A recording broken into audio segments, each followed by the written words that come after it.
Cylinder रानी कही जाती है, सिलेंडर इलेक्ट्रिक बैठती थी रोड पे। आज वो क्या लेके बैठती हैं, जब उनकी सरकार नहीं थी उसके पहले 400 रुपये में सिलेंडर मिलता था, 460 रुपये मिलता था, आज की डेट में 950 रुपये में। स्मृति ईरानी जी वो खुद बताएं कि वो हिंदू हैं, मुस्लिम हैं, ईसाई हैं, पारसी हैं, क्या वो खुद 2 घंटे का दौरा होता है, 2 दिवसीय बताती हैं। मैं कहता रहा हूँ कि 3 मंत्रालय से 10 साल से मंत्री हैं, एक ईट बताएं कि किस अमेठी में कौन सा स्थान है। ग्वालियर में मैं गया था, वहाँ जगह जगह इनकी होर्डिंग लगी थी कि राम आ गए, बड़ी बड़ी होर्डिंग। अरे राम को क्यों बेच रहे हैं, वहाँ विकास नहीं बताती कि मैं कौन विकास क्या किया। ठीक है, अनिल कुमार सिंह जी और जो कि कांग्रेस के प्रवक्ता है, सोनिया गांधी जी की आज बर्थडे है और आज उसी में सभी लोग सम्मिलित हुए हैं और आज बहुत सारा प्रोग्राम भी यहाँ पे किया गया है और कभी सम्मेलन भी रहा है। तो आज मैं उनसे बातचीत करने की कोशिश करती हूँ। जिस तरीके से 2024 चुनाव बिल्कुल नज़दीक है, किस तरीके की तैयारियाँ चल रही हैं इनके कांग्रेस पार्टी में, और जिस तरीके से मध्य प्रदेश में देखा जाए तो जिस तरीके से हार हुई है तो उसके पीछे क्या कारण था, और लगातार जो टिप्पणियाँ राहुल गांधी जी पे किए जा रहे हैं कि वो मतलब चुनाव में हार जाएंगे या उनकी पार्टी नहीं आएगी, तो कैसे क्या है माहौल उनसे चाहेंगे। देखिए, भारतीय जनता पार्टी विकास से कोसों दूर है, वो टिप्पणी के अतिरिक्त तो कुछ कर भी नहीं थे। टिप्पणी करने का मतलब है कि जनता में हो हा हल्ला, राहुल गांधी को भी पप्पू कहते हैं, कभी क्या कहते हैं। अभी थोड़ी सी घटना हुई, जब लोग इनके बारे में कहने लगे तो फिर उन्होंने दूसरी बात करने लगी, लोकतांत्रिक तरीके से बात करने लगी कि ये बात करना वो बात नहीं करना, और उनका कोई मतलब अमेठी के लिए तो कोई उनकी योजना ही नहीं है। स्मृति ईरानी 10 वर्षों से मंत्री हैं, 5 साल से सांसद हैं, चुनाव समीप है, 4 महीने चुनाव को है, 3 मंत्रालय की सफ़र की, किसी एक मंत्रालय से एक ईंट 17 ब्लॉक है अमेठी संसदीय क्षेत्र में, एक ईंट कहीं रखी हो, कोई भारतीय जनता पार्टी का नेता बता दे, स्मृति ईरानी बता दे, उनके सांसद पत्नी बता दे। वो जब आती है उनके आसपास सिर्फ अपराधियों का जमावड़ा होता है, सिर्फ और सिर्फ अपराधी होते हैं। उनकी आने वाले बीते 3-4 दौरों को देख लीजिए, उनके आसपास सिर्फ मजारिया दुराचारी अपराधी ही रहते हैं। भाजपा के नेता त्रस्त हैं उनसे। और स्मृति ईरानी जी आज पता लगा कि चॉकलेट लड्डू ये बांट रही है, विकास थोड़ी होता है अमेठी का। आज एक दिवसीय दौरा पे मतलब दौरे पे आई हुई थी, तो जिस तरीके से आज बच्चों को उन्होंने टैब वगैरह दिया हुआ है, तो उस पर आप क्या कहना चाहेंगे। उन्होंने कहा कि विकास हो रहा है, तो विकास के नाम पे जिस तरीके से उन्होंने आप देख ही रहे हैं, तो आपको क्या लग रहा है कि वाकई में अमेठी पे विकास हो रहा है। अन्नू जी, उनका 1 दिवसीय दौरा है कि या 1 घंटे का दौरा है, मैं आपसे बोलना चाहता हूँ। उनका 2 घंटे का दौरा होता है और 2 दिवसीय बताती हैं। मैं कहता रहा हूँ कि 3 मंत्रालय से 10 साल से मंत्री हैं, एक ईंट बताएं कि किस अमेठी में कौन सा स्थान है जहाँ पर उन्होंने एक ईंट रखा है। और कई संस्थानों को उन्होंने बंद करा दिया, IIIT बंद करा दिया और FDDI बंद करा दिया, मेगा फूड पार्क खुलना था, कहीं कोई काम किया हो तो बताएं। कई ट्रेनें हमारी निरस्त चल रही हैं, सब ट्रेनें बंद हो चुकी हैं, और सारी योजनाएं जो जन कल्याणकारी थी, रेल की और सब स्वास्थ्य की, सब बंद कर दी हैं। केवल चॉकलेट टॉफ़ी बांटने से विकास होता है। अच्छा, जिस तरीके से मध्य प्रदेश में देखा जा रहा था कि रुझान बिल्कुल कांग्रेस की तरफ जा रहा था, और हर एक टीवी चैनल हो, चाहे वो मतलब 1-2 न्यूज़ हो, वो चाहे सोशल मीडिया का कोई भी प्लेटफॉर्म हो, लगातार बताया जा रहा था कि राहुल गांधी जी आ रहे हैं, तो अचानक से मतलब बीजेपी की सरकार वहाँ पे बन गई, तो उस पर आप क्या कहना चाहेंगे, ऐसे क्या कमियाँ रह गई वहाँ पे। अब कुछ कमियाँ रह गई हैं, और जो जनता का न्याय है, जनता का जो मत है वो स्वीकार है। 4 प्रदेशों में चुनाव हुआ, उसमें हम उनसे ज़्यादा मत पाए हैं, सीट भले नहीं मिली, सरकार भले नहीं मिली, लेकिन जनता का समर्थन कांग्रेस के साथ ज़्यादा है। अच्छा, कुछ लोगों ने ये भी कहा कि अब मान अखिलेश जी की बात करें तो उनको अगर 2-4 सीटें अगर उनको प्रोवाइड करवा दी जाती तो शायद मतलब कांग्रेस निकल सकती थी, ऐसा कुछ है क्या। अब ये उनकी सोच हो सकती है, और हम बताए थे कि आप 4 प्रदेशों में चुनाव हुआ, भाजपा से ज़्यादा मत कांग्रेस को मिला है, सरकार नहीं बनी हमारी, और जनता के निर्णय को हम श्रद्धार स्वीकार कर रहे हैं। जी, जिस तरीके से मतलब महिलाओं को सम्मानित वगैरह किया गया, सिलेंडर के प्रति सिलेंडर के लिए बातचीत करी गई कि पहले बहुत ज़्यादा उसका अमाउंट था, अब जाके 600 रुपये में हो गया, तो सर उस पर कुछ आप बोलना चाहेंगे। अच्छा, अमेठी आने के पहले स्मृति ईरानी जी की जो प्रसिद्धता थी वो सिलेंडर रानी कही जाती है, सिलेंडर इलेक्ट्रिक बैठती थी रोड पे। आज वो क्या लेके बैठती हैं, जब उनकी सरकार नहीं थी उसके पहले 400 रुपये में सिलेंडर मिलता था, 460 रुपये मिलता था, आज की डेट में 950 रुपये में है।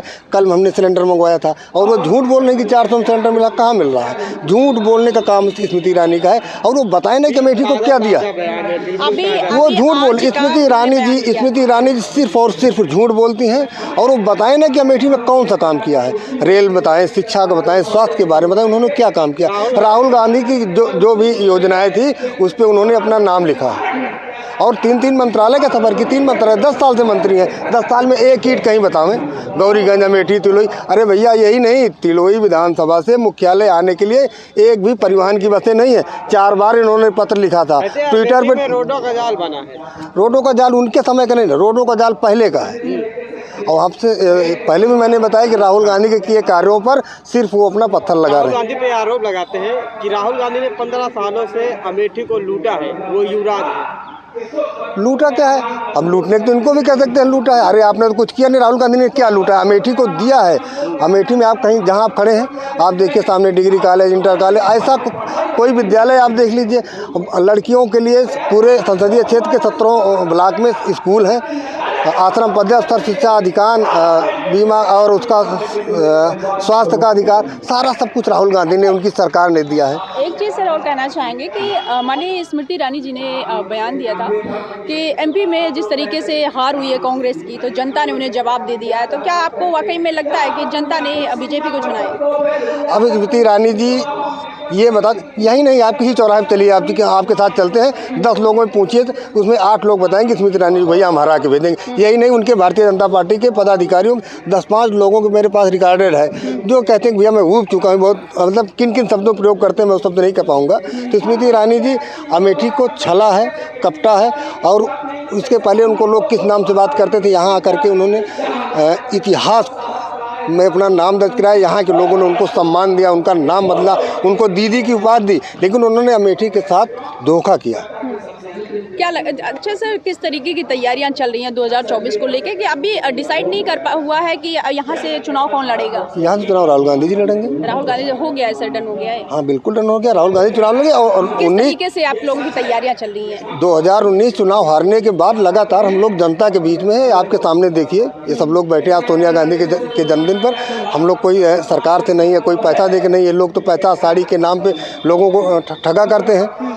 और 2019 अच्छा कोरोना जैसा महाकाल इन्होंने क्या किया मैं पूछता हूँ। या कहा कि नरेंद्र मोदी जी ने जिस तरीके से मतलब कोविड के दौरान लोगों को मुफ्त राशन दिया है और मतलब वैक्सीन वगैरह मुफ्त में लगवाई गई है, तो इस तरीके से अभी किसी के सरकार में ऐसा नहीं हुआ है जिस तरीके से नरेंद्र मोदी जी काम कर रहे हैं। तो उस अब नरेंद्र मोदी क्या कर रहे हैं, वो अपनी पीठ को थपथपाती हैं। यहाँ अमेठी, रायबरेली, प्रतापगढ़ आसपास के जनपद के लिए, चाहे सूरत रहा हो, गुजरात रहा हो, महाराष्ट्र रहा हो, कहीं भी यहाँ के लोग रहे हों, उनको सबको किराया दिया गया, ट्रेनें चलवाई गई।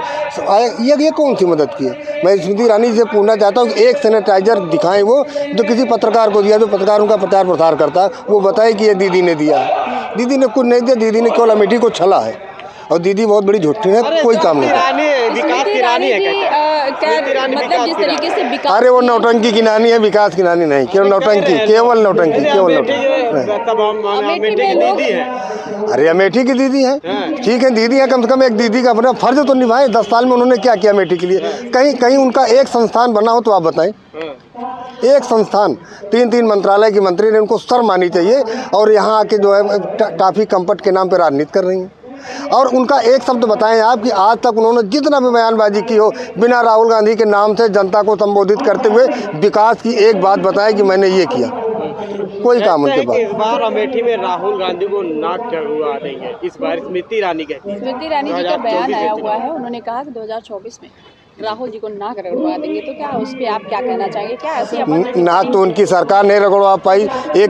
उन्होंने किस एक सवाल पूछा संसद में कि अडानी के आपके क्या संबंध है, उन्होंने उनकी पूरी सरकार ने नाक रगड़ डाली। और राहुल गांधी की सदस्यता एक छोटे से कोर्ट से उन्होंने खारिज करा दी। राहुल गांधी ने अपनी सदस्यता के लिए कहीं धरना नहीं दिया, इनको मुँह भर खानी पड़ी। और राहुल गांधी पूरे देश में इनके उसके कारगुजारी को उजागर कर रहे हैं। हर जगह पे कांग्रेस दिख रही है, लेकिन अंत में लास्ट में मतलब बीजेपी आ जा रही है। उसके पीछे क्या राज है? लोग ईवीएम के ऊपर जो है उंगली उठा रहे हैं। क्या वाकई में ईवीएम में ऐसी कोई छेड़खानी हो सकती है या किसी ने किया है? नहीं, ईवीएम पर तो सवाल जो उठ रहा है वो सरकार उनकी है, लेकिन होता क्या है क्षणिक। जैसे आपको मैं उल्लू बना, जैसे घर में बच्चे कहते हैं उल्लू बनाया, थोड़ी देर के लिए आप कहोगे नहीं बड़ी अच्छी बात है। ये देश की जनता को बेवकूफ़ बना रहे हैं, और कितने दिन बेवकूफ़ बनाएंगे? क्या लग रहा है जनता को पता चल चुका है कि मतलब जो हो रहा है वो गलत हो रहा है? अभी मध्य प्रदेश में हमको याद आया यहाँ कविता होती कि राम को नहीं बेचना चाहिए। मध्य प्रदेश के ग्वालियर में मैं गया था, वहाँ जगह जगह इनकी होर्डिंग लगी थी कि राम आ गए, बड़ी बड़ी होर्डिंग। अरे राम को क्यों बेच रहे हो? वहाँ विकास नहीं बताती कि मैं कौन विकास क्या किया। ठीक है, आप क्योंकि देश की जनता जो है धर्म के नाम पर, ये धार्मिक जनता है, उसको आप बरगला सकते हो, लेकिन कितने दिन बरगलाओगे? हाँ, लेकिन सर एक बताया गया है कि मतलब कांग्रेस पार्टी जो है वो सनातन धर्म का विरोधी है, ऐसा है क्या सर? सनातन धर्म तो उसको वो कहते हैं मैं भी कांग्रेसी हूँ, मैं भी हिंदू हूँ। हाँ। अब ये वो कह सकती स्मृति ईरानी जी वो खुद बताएं कि वो हिंदू हैं, मुस्लिम हैं, ईसाई हैं, पारसी हैं, क्या है वो खुद बताएं।